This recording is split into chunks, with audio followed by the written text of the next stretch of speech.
की स्टार्टिंग में हमें दो लड़के और एक लड़के को दिखाया जाता है जो एक अबैंडन से प्लेस में फायरवर्क्स जला रहे होते हैं। इसके बाद हमें 1 साल पहले का सीन दिखाया जाता है जहां तोमोया अपने ऑनलाइन फ्रेंड से चैट पर बात कर रहा होता है एक लोकेशन पर फर्स्ट टाइम मिलने के लिए। गाइस ये वही लोग होते हैं जिसने हमने फर्स्ट सीन में देखा। हमें पता चलता है ये तीनों समा घोष को ढूंढने निकले हैं। समा घोष जिसके लंबे काले बाल है और माना जाता है कि उसने सुसाइड अटेम्प्ट की थी। इसके बाद ये तीनों समा घोष को ढूंढने निकल जाते हैं। रास्ते में चलते चलते आओई तोमोया से पूछते हैं कि तुम घोष से क्यों मिलना चाहते हो। फिर हल्की सी स्माइल के साथ हम तोमोया के लाइफ में शिफ्ट करते हैं जहाँ तोमोया अपने स्कूल लाइफ में बहुत इंटेलिजेंट है लेकिन गाइस इंटरेस्ट उसका पेंटिंग में है। हमें प्रेजेंट का सीन दिखाया जाता है जहाँ ये लोग अबैंडन से एयरपोर्ट पर आए हुए हैं और रियो कहता है कि चलो शुरू करते हैं। फिर ये तीनों फायरवर्क्स जलाना शुरू करते हैं क्योंकि जापान में ऐसा माना जाता है कि फायरवर्क्स जलाने से आत्माओं को शांत और समन किया जा सकता है। लेकिन यहाँ शाम से रात हो जाती है लेकिन समा घोष समन नहीं होती। एट द लास्ट जब रियो इस मोमेंट के लिए दोनों को थैंक्स कर रहा होता है और तभी फायरवर्क बहुत तेजी से जलना शुरू कर देता है और समा घोष समन हो जाती है और कहती है कि जो पहले ही मर चुके हैं उनसे तुम्हें क्या कहा। समा घोष को देखकर आओई इतनी ज्यादा खो जाती है कि हमें उसके लाइफ का फ्लैशबैक दिखाया जाता है। हमें पता चलता है कि आओई अपने स्कूलिंग लाइफ में बहुत ज्यादा बुली हुआ करती थी जिससे परेशान होकर उसने एक बार सुसाइड अटेम्प्ट करने की कोशिश भी की थी लेकिन उनमें से ही एक लड़के ने ऐसा करने से उसे रोक लिया था। फिर तोमोया समा घोष से पूछता है कि मौत के बाद की जिंदगी कैसी होती है। इस पर अयाने उसे बताती है कि इसका जवाब तुम्हें मौत के बाद ही मिल सकता है। अयाने बताती है कि मुझे सिर्फ वही लोग ही देख सकते हैं जिसने नियर डेथ को एक्सपीरियंस किया हो और फिर अयाने वहाँ से चली जाती है। इसके अगले दिन रियो अपना मेडिकल चेकअप करवाने के लिए जाता है जहाँ रियो के ब्रेन में एक सीरियस प्रॉब्लम है जिसके कारण वो सिर्फ 9 महीने और ही जिंदा रह सकता है। इस पर रियो कहता है कि उन्हें ये सब बातें बताकर रुलाने से कोई मतलब नहीं बनता। इधर तोमोया अपने आर्ट्स को लेकर अपने डीप थॉट पर खोया होता है। गाइस उस दिन के बाद ये तीनों एक दूसरे के कांटेक्ट में होते हैं जहाँ ये लोग अपनी लाइफ के बारे में बातें शेयर करते रहते हैं। एक दिन तोमोया फिर उसी जगह पर फिर से समा घोष से मिलने जाता है। फिर वापस से पूछता है कि मरने के बाद लाइफ कैसी होती है। इस बार अयाने तोमोया की फिजिकल बॉडी से उसके सेमेस्टर बॉडी को निकालकर आसमान में उड़ने लगती है और जब वो आसमान में होते हैं तब अयाने तोमोया का हाथ छोड़ देती है। तोमोया जमीन पर गिरने के बाद जमीन के अंदर चला जाता है जहाँ का नजारा एकदम समुद्र की तरह था। अयाने को मालूम था कि तोमोया अपने लाइफ की वैल्यू नहीं समझ पा रहा, इसलिए अयाने तोमोया को अपने सवालों का जवाब खुद ढूंढने को कहती है। अयाने तोमोया को लेकर एक म्यूजियम चली जाती है जहाँ काफी सारे पेंटिंग थे। धीरे धीरे तोमोया अयाने का करीब आने लगता है। घूमते घूमते एट द लास्ट वो दोनों एक इलेक्ट्रिक टावर पर बैठे होते हैं जहाँ तोमोया अयाने से पूछता है कि तुमने सुसाइड क्यों अटेम्प्ट की थी। इस पर अयाने बता दिया कि उसने कभी सुसाइड अटेम्प्ट नहीं की थी। अयाने तोमोया को अपनी कहानी समझाने के लिए अपने घर ले जाती है जहां उसकी मॉम अकेली ही वहां रहा करती थी। अयाने बताती है कि 3 साल पहले उसका और उसकी माँ के साथ एक छोटी सी बात पर झगड़ा हो गया था जिससे अयाने घर छोड़कर चली जाती है और जब वह रोड क्रॉस कर रही होती है तब एक कार ड्राइवर रेड सिग्नल को इग्नोर करते हुए अयाने को टक्कर मार देते हैं। लेकिन गाइस यहाँ अयाने की मौत नहीं हुई होती, वो बस बेहोश हो गई थी। लेकिन कार ड्राइवर को लगा कि अयाने की मौत हो गई है, इसलिए मौत के सारे सबूत को मिटाने के लिए कार ड्राइवर ने अयाने को एक सूटकेस में बंद कर वहाँ से ले जाता है। यहाँ सूटकेस के अंदर दम घुटने से अयाने की मौत हो जाती है। ड्राइवर ने अयाने को कहीं दफना दिया था।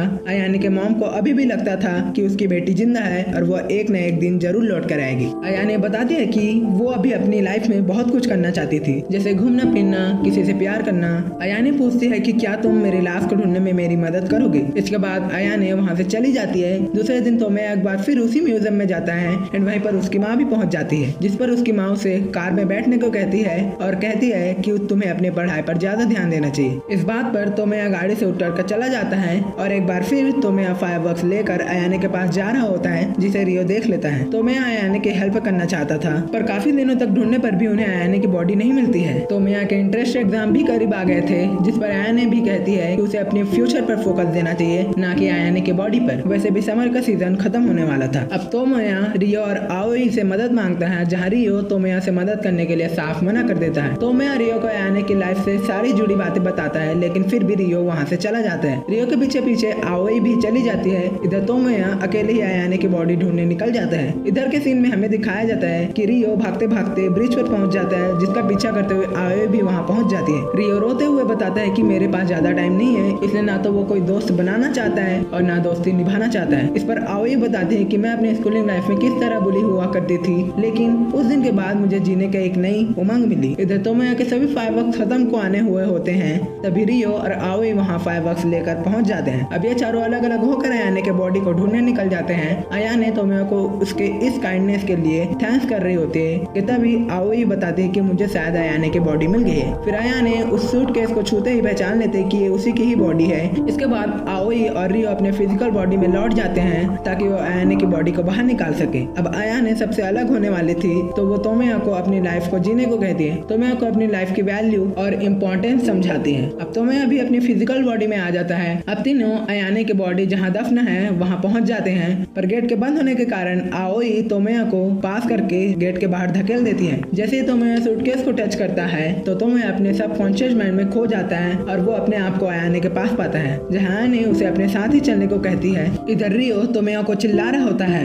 रियो की आवाज सुनकर तोमोया अपने स्पेक्ट वर्ल्ड से भागने लगता है, जहाँ अयाने उसे जाने नहीं देती और पूछती है क्यों।